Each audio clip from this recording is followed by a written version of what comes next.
Welcome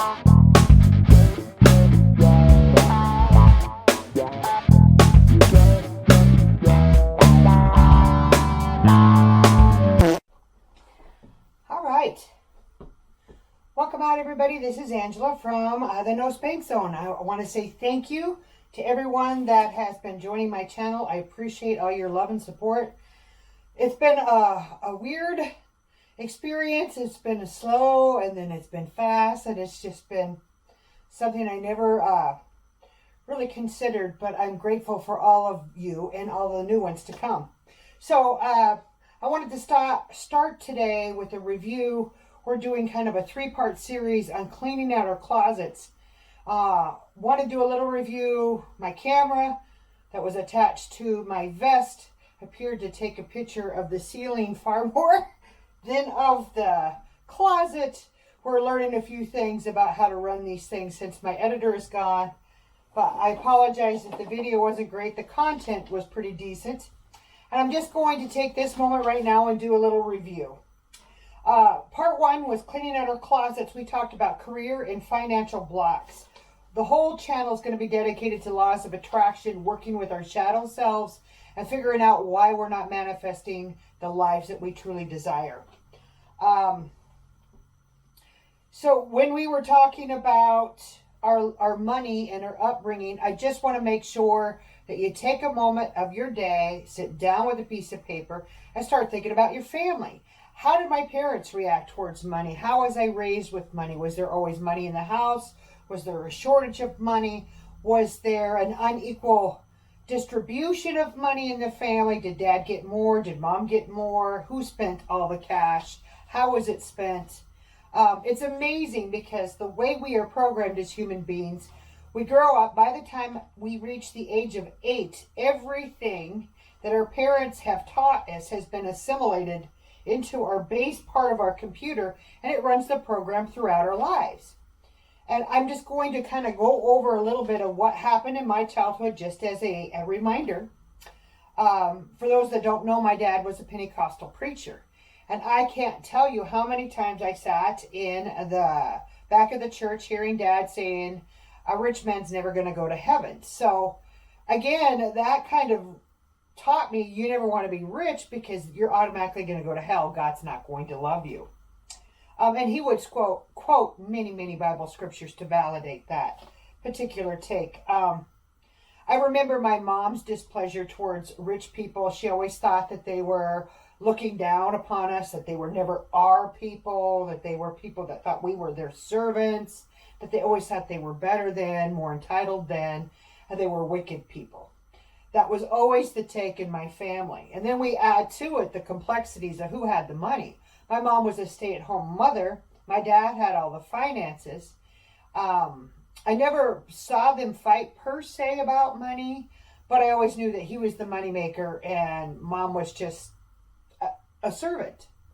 And it ties into today's story, what we're going for. But I remember my dad telling me as a little girl that I wouldn't amount to much because I was a girl. He was very sexist in his upbringing. Men were the breadwinners. Women were, there to serve men. To be quiet, shut up, and do their job. And this was reiterated to me throughout my entire life. When my parents divorced and my dad remarried, I remember making some babysitting money while I was with him one year. And he would take my paychecks for babysitting and say that my money belongs to the family. But I had 2 stepbrothers, one which was just a year older than me. He went to work for a restaurant and he got to keep his paychecks. Again, the differences between men and women and what money matters. I didn't matter. It made me very angry. It made me feel very unjust, but it didn't change the treatment. And even when I was at my mom's house, there were times where my brother would fight and complain, and I was working at this time, earning my own money. She would take items that I purchased with my own money and give it to him. Again, the upbringing of my childhood is that men got all the money. Men got all the goods. Women didn't have any rights to any of it, even if we worked to earn it.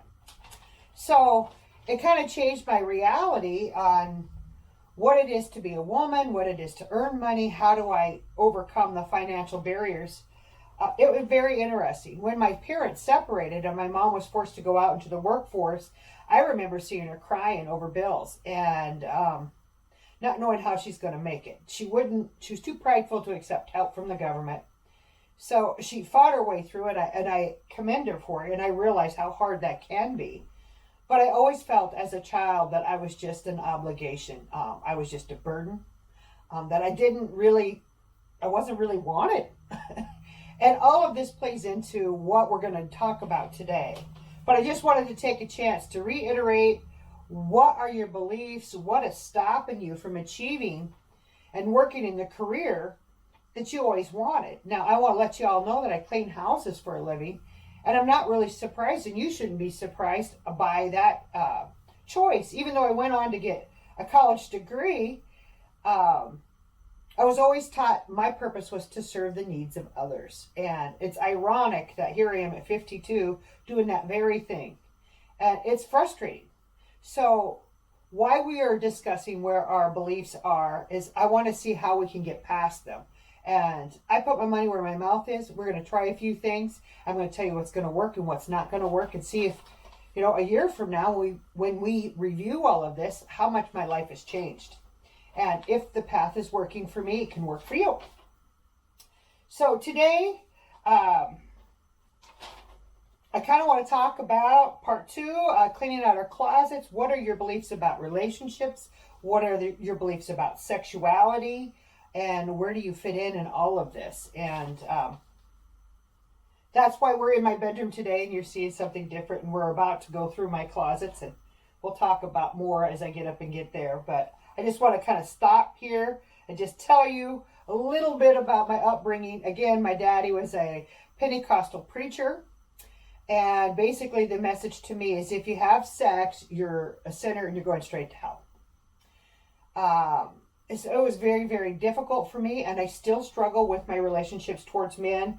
And I have a little pendulum where either I'm all in it and I'm having way too much sex and it's bad, and I don't have any boundaries towards that, or I have none at all. I don't seem to have any middle ground. I don't have any stability, and so much of that is because of the conflicting, mixed messages I got when I was being taught what to be as a human being.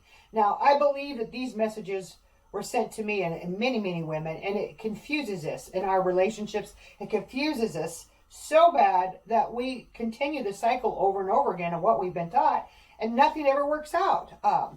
As you will hear, I've always had serial monogamous relationships that don't last very long, and I'm still struggling at the age of 52. I've never been married. I think a lot of that comes from feeling like I needed to serve a man, but yet resenting serving a man. I absolutely hated it because it bring up my anger towards my family and the resentment and the unfairness and the unjustness of my childhood.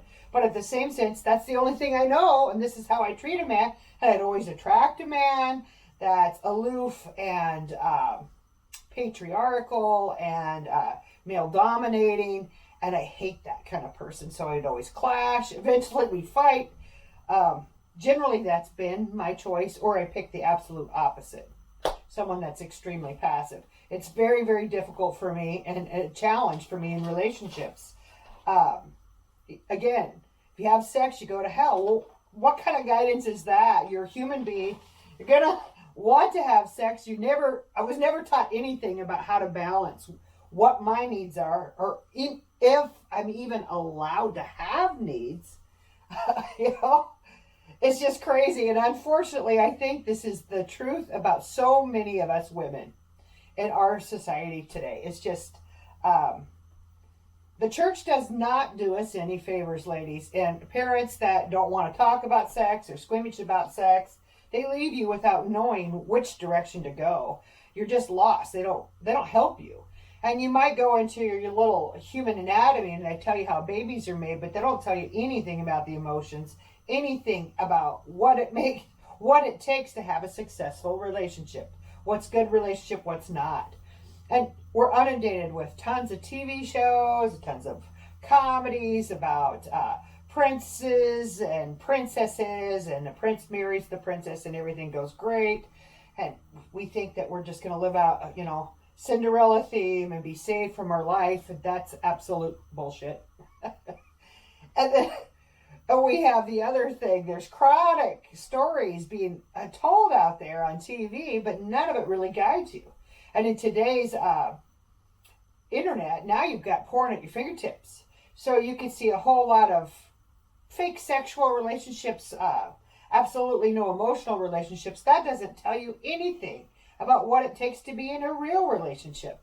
So it's far more permissive than my restrictive background, but I don't think kids today know anything more about what it takes to have a successful relationship than it did back in my day, when it was like, have sex, you die. You're just going straight to hell. Do not pass or go. Here you go. So anyway, I just want you to take a moment today to think about your career blockages, what your parents taught you about how to make money. And I want to go further into your relationships. If you're like me and you're single and you haven't attracted the person, the mate, your plus one, you're happily ever after, and you're always wondering why you're the last one out, chances are it's because your upbringing taught you deficiencies or unrealistic expectations, bad beliefs, whatever. And we're here to challenge them.